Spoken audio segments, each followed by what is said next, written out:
Welcome back, fellow digital asset enthusiasts. I'm Jeff Dorman, Chief Investment Officer at ARCA, back with another edition of That's Our Two Satoshis Live.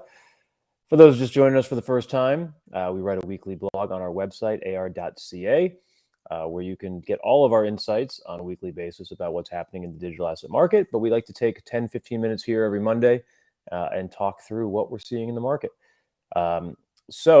A little bit of a rough start for my daughter this morning, falling ill and throwing up all over our house.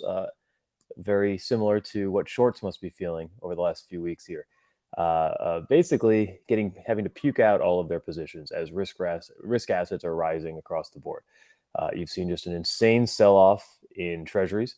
The bond market is now down more. Looking at the Barclays Ag Index, the market is now down more this year than at any point over the last 40 years combined. So it's potentially the end of the bond bull market, which we've seen since the early 80s. And we've seen a nice risk rally in equities and, of course, in digital assets. What's causing this, right? So, we've been talking about it for a couple of weeks now. There's been a variety of reasons why digital assets kind of bottomed towards the end of January, and really why we're seeing strength today. And most importantly, I think you have to break down what was the reason for us selling off in the first place, right? Corporate earnings have been at record highs. Fourth quarter GDP was a record, right? So we're not falling because the economy is sinking yet. We're falling because people are anticipating the worst to happen, right? Since 2008, everyone always assumes that everything is a crisis, even though sometimes we just, sell off and go back up. So what was causing the sell-off in the first place? It was rising rates. We just mentioned it's been an absolute bloodbath for bonds. A lot of economists are now calling for 9 rate hikes this year. So rates certainly impact a lot of things. And you've had geopolitical tensions, from the Russian-Ukraine war, and also all of the spillover effects from that, everything from oil's rise to trade sanctions to, what China might do next. The third factor hasn't happened yet, which is a looming recession. And that's what everyone's talking about now.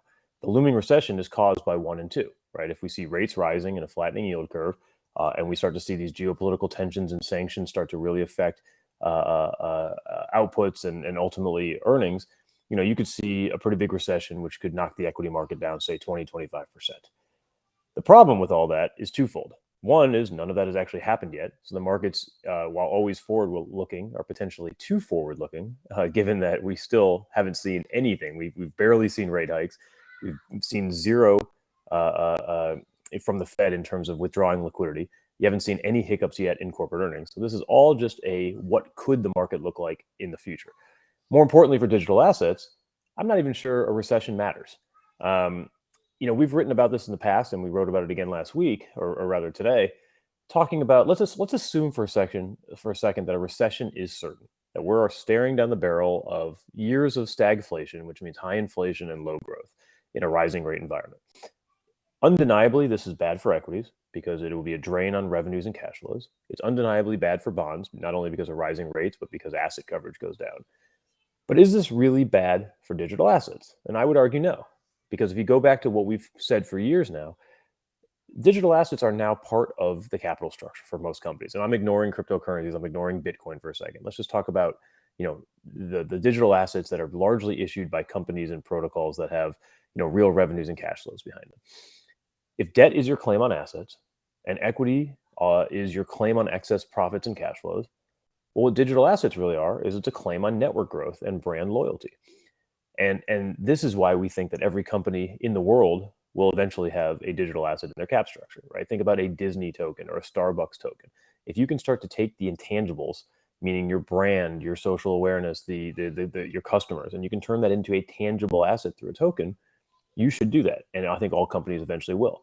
But even with the digital assets that exist today, you could basically still make that same claim, that a lot of these tokens are basically a claim on network growth and brand loyalty. So with that in mind, why would these go down just because we're in a recession, right? They won't. If you're an avid gamer, you're not going to start gaming. You're not going to stop gaming because of a recession, right? If you are an avid, a DeFi participant, you're not going to stop because of rising rates or because of a recession. If you are, a loyalist at FTX or BNB, you're not going to stop using them because of a recession. Now, you might have less cash flows, and you might have to stop doing certain things because of that. But your brand loyalty, your excitement about what they're building, your participation in the growth of that network doesn't go away. And one way to think about that is imagine if Target, gave out $100 gift cards to all of their customers, right? Well, in a recession, Target's bonds will go down because their asset coverage goes down, and rates are going higher.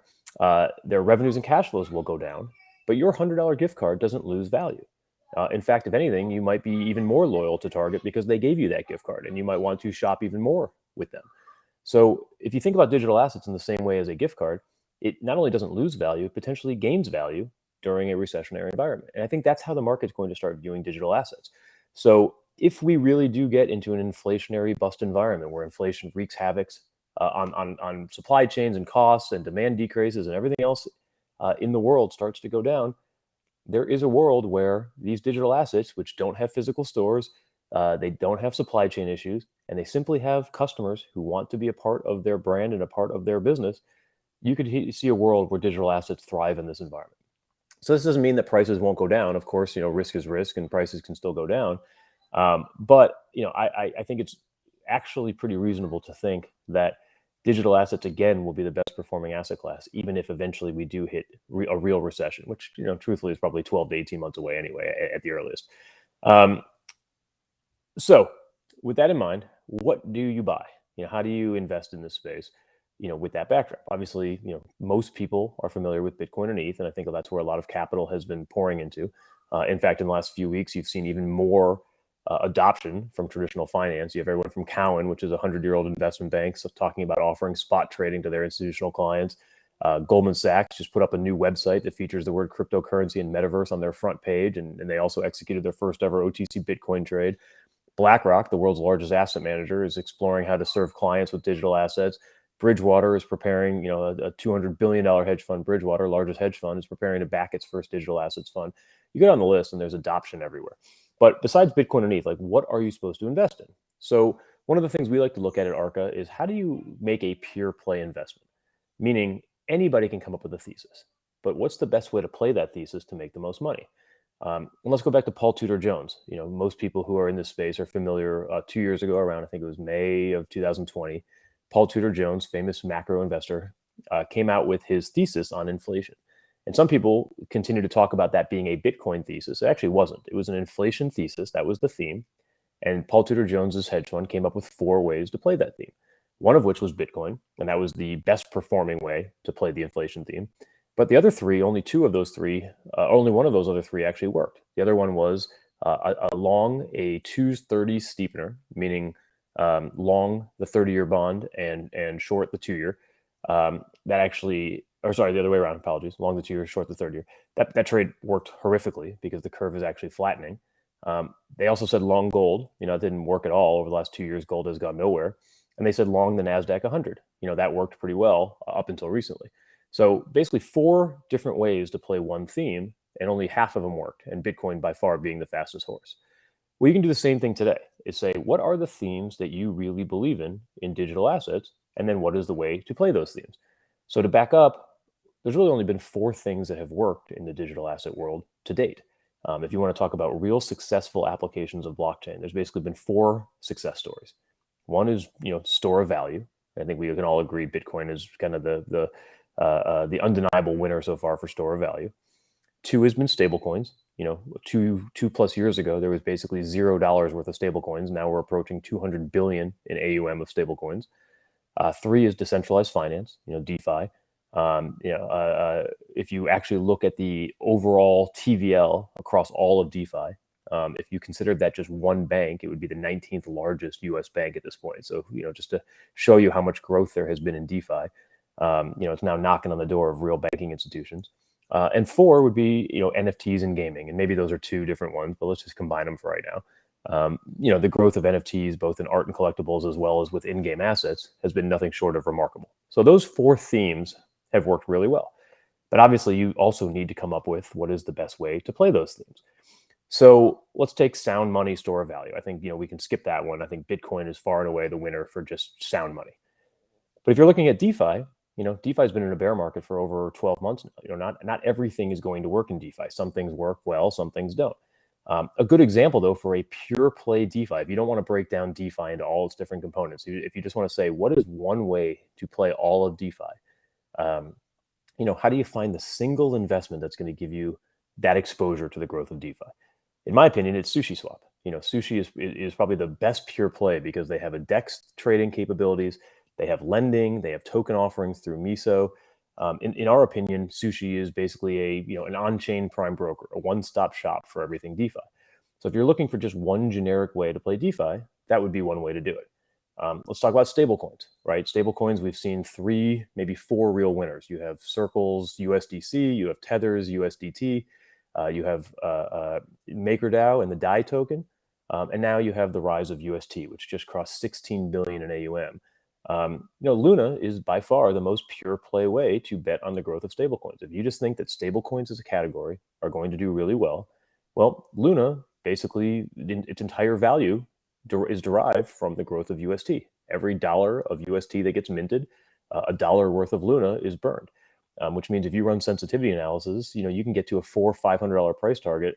Something that one of our analysts here at Arca, recently tweeted out, talking about the sensitivity analysis for Luna. But you can get to a $400 or $500 token price for Luna very easily, just assuming that UST grows to $30 to $50 billion over the course of the next year. So, again, it doesn't mean that Luna is the best investment. It doesn't mean UST is the best stablecoin. But if you're just looking for a pure play way to bet on the growth of stablecoins, Luna is one of the best tokens in the market. What about NFTs? You have a lot of different things going on with NFTs. You have OpenSea equity. You've got the new Looks Rare token. Obviously, you've got the new Ape token. A lot of different ways to play NFTs. One of the ones that we like a lot is IMX, Immutable X, which is basically layer 2 Validium ZK rollup built on Ethereum that facilitates a fast and gas-free NFT market. Again, it doesn't mean IMX is going to be the winner. It doesn't necessarily mean that this is the best play. But if you're looking for just a pure play, what is an investment that has good risk reward just based on the success of NFTs? That's one potential place to look. And then we look at some other areas, besides the 4 we just mentioned, other themes that might take off. So one we look at is cross-chain interoperability. To us, Cosmos or Atom is by far the most pure play way to bet on a new cross-chain world.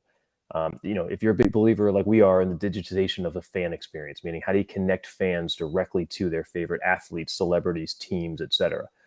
Chili's, the CHZ token as part of the Socios company. To me, that's the by far the most pure play way. They have a massive lead already with over $350 million in fan tokens outstanding. That's a way to play a singular bet in the market if you believe in social or fan experience. Gaming, what's next for gaming? We think Ronin, is a pure play way to bet on gaming, right? You could bet on individual games like Illuvium or Axie or Aurori, or you can just bet on something that is going to basically underpin all of the growth of gaming. So we think, Ronin being a heavily used layer 2 for the Axie Infinity network is ultimately going to be the layer 2 that underpins all gaming tokens over time. So that's another pure play way to bet on the growth in gaming. What about something maybe more niche like decentralized storage? We're a big believer in Arweave. Having well over 1,000 decentralized apps already built on it. But what Arweave is accomplishing in terms of transactions and storage already on their network is a good way to bet on a singular theme. So this is not meant to be an exhaustive list. Obviously, Arca is invested in most, if not all, of the ones that we just mentioned. But it's not meant to be an exhaustive list. The point is that now that this market has so much more breadth and so much more depth than what used to be 4 or 5 years ago, where it was just cryptocurrencies only, you don't have to go out there and buy every token. You also don't have to have 15 tokens in every category. If you find pure play ways to bet on a singular theme, you're more likely to be rewarded if you get that theme correctly. So we'll leave it at that. I encourage people to check out the blog. Certainly would love to hear from any of our viewers or readers about some other pure plays that we missed. But that's the way we're thinking about investing right now is, that this is a industry that should be recession proof and that there are very singular tokens out there that you can bet on to ride into the sunset if you're right about the investable theme. So that's it. Appreciate everyone tuning in. We'll see you next week. Thanks, everybody.